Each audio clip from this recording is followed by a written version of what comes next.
In honor of 4th of July, we're going to talk about 5 players that Kwesi needs to have explode. Welcome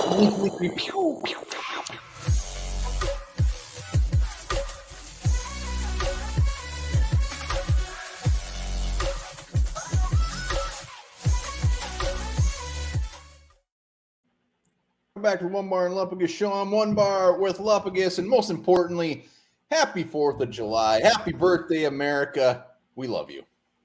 Tink. And Lupagus, this is the closest thing I had to a red, white, and blue shirt. You're doing much better with Hacksaw Jim Dugan. Oh. So, yes, 4th of July. So we're talking about players who explode like a damn firecracker in 20. He needs these guys to explode. He has to have them explode. He needs to save some face here. If these players explode, Kwesi will explode in his pants. I'll explode in my pants. I'll explode in your pants. Speaking of exploding, let's give a little explosion to our YouTube members. Hit that join button, $2.99 a month. Help support the channel. Greatly appreciated. I think we've got a few more since our last vid.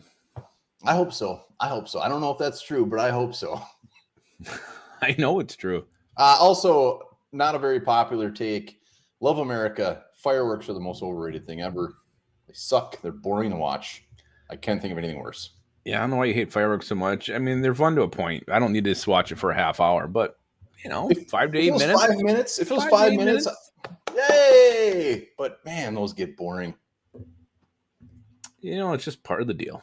It is part of the deal. Happy birthday, America. Let's talk 5 guys that need to explode. Let's start off with the easy one. And no, they're not all going to be rookies or second-year guys. But Lewis Cine. Lewis Cine is the easy one. And what's your definition of exploding? I think he's got to start from week 1 and then put up numbers, produce 80, 90 tackles, maybe 5, 6 interceptions, a couple sacks, do everything that everybody thought he could do, have a huge season. Because this is Kwesi's pick. I mean, he traded from 12 to 32. You can argue with the compensation. This was the guy he wanted. He knew, he just focused on him. Like he said, I don't care about anybody else in this draft. This is the guy I want. This is where I can get him. He moved down and did that. Breaks his leg year 1, doesn't get to play. So he needs this. He needs him more than anybody on this list to explode. He does. Here's my version of exploding for Lewis Cine. At any point in the season, I don't expect him to start. If he starts to explode and it's not until like week 7 or week 8 where he's out there, I still consider that exploding. He just has to burst onto the scene, a la Stephon Diggs week 5, Justin Jefferson week 3, whatever it was. He just needs to show that he's the real deal, and that is an explosion for me. Yeah, I just think with the injury last year, missing the whole year, it has to happen a little bit earlier. So I'm looking week 1, week 3 at the latest. I think it's got to happen earlier. He explodes week 7. I know you, and I know you're going to say, holy shit, he's arrived. And I know you'll consider that an explosion. I'll be excited, but I want to see a little earlier. Jeez, he's a greedy lover too, I bet. I'm very generous. I doubt it. So Lewis Cine, that's an easy one. Let's go to our new free agent edge rusher. Let's go to Marcus Davenport, a guy that a 1-year deal, $13 million. And that's a big deal. I mean, they put a lot of chips into this guy.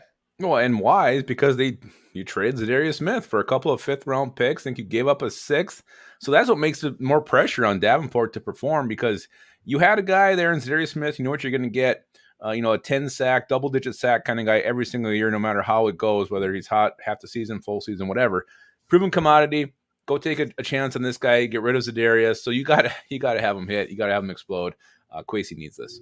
Well, yeah, but I mean, Zadarius forced their hand on that one. It's not like they just wanted to get rid of him. They made it clear they wanted him. So I'm not comparing those two things. I just think the guy they brought in, Davenport, and $13 million, guy coming off, did he have 1 sack last year, 0 sacks? He's just this guy that has all the potential in the world, and they need him to explode. They need him to love it here, and they need to re-sign him to about a 5-year contract after this year. Yeah, let's hope that all happens, because then, we already mentioned it. Kwesi will be exploding, Davenport will be exploding, and we'll be exploding, and we'll need cleanup on aisle 2. Clean up on aisle 2. There's Onebar and Lupagus explosion on the floor. Let me ask you, so if a guy like Davenport absolutely explodes, and there's a Lewis Cine, are these things going to help even out? I don't know. I think Kwesi's already had some hits. He's had some free agent success. Oh, yeah. He's had some trade success. I think he does need some more draft pick success. So I think he may get the reputation if that does happen. That, hey, he's good at getting free agents, but his drafting is kind of shitty. Yeah, I just I'm going to take that into consideration. He's not going to hit on everything. He's going to have some shitty ass picks. He's going to have some shitty signings. But as long as some of these things are panning out, hopefully it'll even out. Let's go to another kind of easy one. And this is Andrew Booth, his second round pick last year. Yeah, another guy. I mean, you trade up. Actually, well, you trade down, you trade back up to get this guy, and then he just, he's in and out of the lineup with injuries, doesn't do much when he's out there. There was some rumblings early in camp about this guy with the swagger, the talking, not stepping down to any of these Justin Jeffersons, Adam Thielens, whoever. But we never really saw him on the field, and when we did see him, he didn't do much at all. So Andrew Booth Jr., second round pick, picked 48th or something, pretty damn early in the second round. He's got to step up and do something. Again, this is going to reflect poorly on Kwesi's drafting if he does not do anything in year two. This one was just a big swing. I mean, they knew he had injury concerns. They're like, screw it. We got an NFL, strength and conditioning. We're going to make this guy fantastic. And they come in like, oh, shit, Andrew. We look like idiots. We look like idiots, Andrew. You made us look stupid. So hopefully Booth comes in and he's extremely, extremely motivated. Yeah, I mean, he's got competition. Caleb Evans, Mekhi Blackman. I mean, you can go deeper. Jawan Williams. I mean, there's guys here ready to take this job from him. And nothing's going to be handed to him. He's got to compete. So it's going to be wide open as far as, Arms wide be outside. open. Is he going to be, is Murphy going to play inside? Is there going to be two spots on the outside? I like him in the scheme because I think he can come off the corner, whether he's attacking the run or going off the quarterback. He's got that skill too. So I like to see him in Brian Flores' system, but he has to stay healthy. If he gets injured, day 6 in camp, and it's the same old story, it's gonna be very depressing. Well, let me ask you this. So right now, we're pretty good at safety, even without Lewis Cine. We're not great, but we're good with Harris. So let me ask you this: if you had one guy to explode this year, if it was either Andrew Booth or Lewis Cine, his first 2 picks, and just absolutely rip shit up, what do you think would help the team more? Who do you want to? What would help the team more, I think, would be Andrew Booth Jr. What would help Kwesi more would be Lewis Cine. It's fair. All right, let's go. We got 2 more. Let's go to another guy from the. We'll leave that guy for last. Let's go to Alexander Madison. Okay. Alexander Madison. They move on from Dalvin Cook. They're like, you know what? We're going with Alexander Madison. He's our guy. And he's back. So a lot of pressure on Madison. And again, a lot of pressure on Kwesi on making a pretty ballsy move. Well, again, and I know he you mentioned with the trade with Zadarius Smith, his hand was forced. A little bit same thing here with Dalvin Cook. I mean, the offers probably weren't there. He wouldn't have cleared a physical. So there was a lot of confusion and outside factors with the trade with him. So you get nothing with him. You cut him. You put all your eggs in the Alexander Madison basket. A guy who has shown flashes at time. You can question some of his vision. Overall, guy, everybody thinks can do it. Everybody thinks can handle the load. You can catch the ball. You can run. The question is, to me, to explode, is Kevin O'Connell going to call enough plays for him to actually explode? Well, I mean, exploding for me isn't 1,500 yards. Exploding is just, handling the load, being that number 1 running back throughout the entire year, being able to, be the guy. So, I mean, Dalvin Cook was under contract. They could have paid him if they wanted to. They just didn't want to, and I'm glad they didn't, but that's what puts the most pressure on him. If Dalvin Cook goes somewhere and rips off 1,800 yards and 20 touchdowns, ain't going to happen.